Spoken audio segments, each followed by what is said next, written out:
So I've decided to cut out my video every week thing, and I'm going to do a video every day. Pretty much just going to be me sitting in front of here and talking about stuff that I'm thinking about, stuff that's going on, just really my take on everything. I am 99% sure I will regret this, but since it's out there on the internet, I have to now follow it. I just want to make more content. I don't want to have to stress about coming up with a special concept every week for a video, more so just every day be able to turn on the camera and just start talking and really just get my thoughts out there. And I will still try to implement my skits every now and then. I want to write more skits. I want to have more stuff where I'm acted out, but I don't want to be on a deadline for that stuff. I'd rather be able to make content like that more fluidly while still making content very regularly. Very regularly.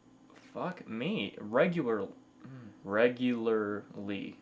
There we go. That is a word I always stumble upon. You could always catch in my videos where I will just kind of say a word weird like that, but I'll just kind of keep going with it and act like it didn't happen. Not anymore. I'm going to call out all of my shit. Sometimes I feel like I got fat cheeks, like on the inside, not on the outside. Kind of on the outside. I still got some of that baby fat here, but on the inside of my cheeks, I feel like are just always swollen sometimes. So when I talk, I say things like regularly. I feel like these big things just get in the way. But I figured I would just kind of turn on the camera and talk and make that a daily thing. Maybe to make it more, give myself some more leeway, I won't do weekends. Maybe that, yeah, we'll see. We're gonna not do weekends for now, and if I start getting more comfortable with just doing this, then maybe we can implement weekends into it. That sounds smart, and it doesn't sound like I will regret that. Now, one thing that has been on my mind, and if you follow me on Twitter, then you will know exactly what I'm talking about. Processed cookies are a huge part of my life, unfortunately. So I put a lot of time into them, and I have a lot of strong opinions about them. For example, Nabisco versus Keebler. I don't know what, I think Nestle, does Nestle make Keebler? Let me open up my snack drawer. I think Keebler is just Keebler. I don't think there's like any brand that goes over that. Now don't get me wrong, I love these cookies. Not specific, the peanut butter cup cookies, they're alright. I feel like they're not as good as just the normal chocolate chunk ones, but I love the cookies. But the company that makes them, completely different story. I also love these Chips Ahoy Chew. There's a big debate about if these are good or not. You either love these to death or you hate them to death. I love them. But what I also love is this resealable packaging. Oh, smooth as butter. Now, Nabisco also makes Oreos, and Oreos have the same exact thing. It seems as though they have a patent on common sense over at Nabisco. And yes, these are empty. I polished them off 5 minutes ago. But then we have these cookies. No tab on them. I guess I just open them from the end, right?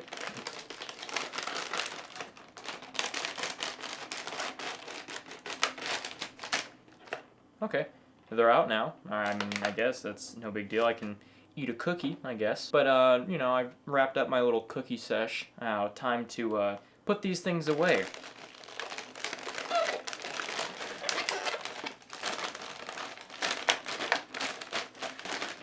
Underneath. Just to be clear, I'm not over-dramatizing the act of putting these back in here. I'm not making it harder than it has to be. I'm literally trying my hardest. And as you see here, I hit the classic rollover. So this side is going a little bit better. But over here, now I have to backtrack what I've done and get it out from underneath. Update, I have just torn this on accident. I'm just not going to finish that. But you think that, you know, as a company that makes cookies and stuff like that, you would just be like, what do the people want? They want to feel like a freaking Neanderthal when they open up their cookie packaging. Like, I'm not already upset enough that I am turning to processed cookies for my nutrition. Like, now I have to go out and buy Tupperware just for my cookies. But the old Chips Ahoy, they got it right. They will always be number one. One thing about Keebler also, they have this dumb fucking elf on their Twitter. That's their Twitter. And their whole PR thing online is, let's make this dumbass elf that doesn't know how to work technology represent us. It makes me so mad. Oh my god. Okay, now if Chips Ahoy, if they had their own little mascot, you know, and he was an old fucking elf, and he didn't know how to work a telephone or what's an email, then I'd let it slide. You know why? But if I gotta, and then I go on Twitter and I see that shit, make me CEO for a day. And it's all fixed. I am more concerned about the packaging of these two cookie companies than I am about the presidential debates and all the presidential candidates and elections and all that jazz. Is that good? No. Am I ashamed of it? No. These are the real issues. I call out Hillary Rodham Clinton and Donald J. Trump to speak on behalf of the American people the actual American issues to bring this to light.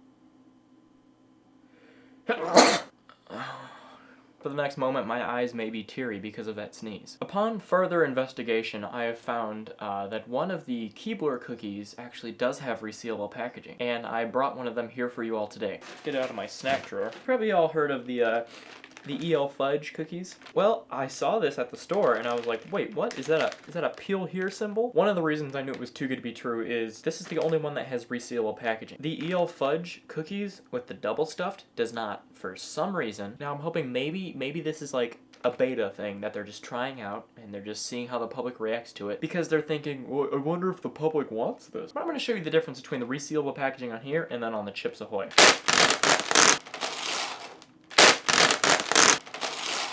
Notice how one of those doesn't just tear your eardrums apart? So that's pretty much my thoughts on Chips Ahoy and all that stuff. I just figured I've been wanting to talk about this, but I never really knew if I could just really span it on or if it would just be a stupid little thing I mentioned. I feel quite strongly about it though. And I hope that I have shed some light on the subject for you guys. But anyways, that'll do it for today. I just kind of rambled on about processed cookies. I feel like a fucking idiot. But I hope that you guys learned something or were entertained, I guess. Have a wonderful day. Don't forget to leave a rating, comment, tell me what you think. Go check me out on Twitter. I'm over there. Anyways, hope you guys enjoyed, and I will see you guys tomorrow. Goodbye.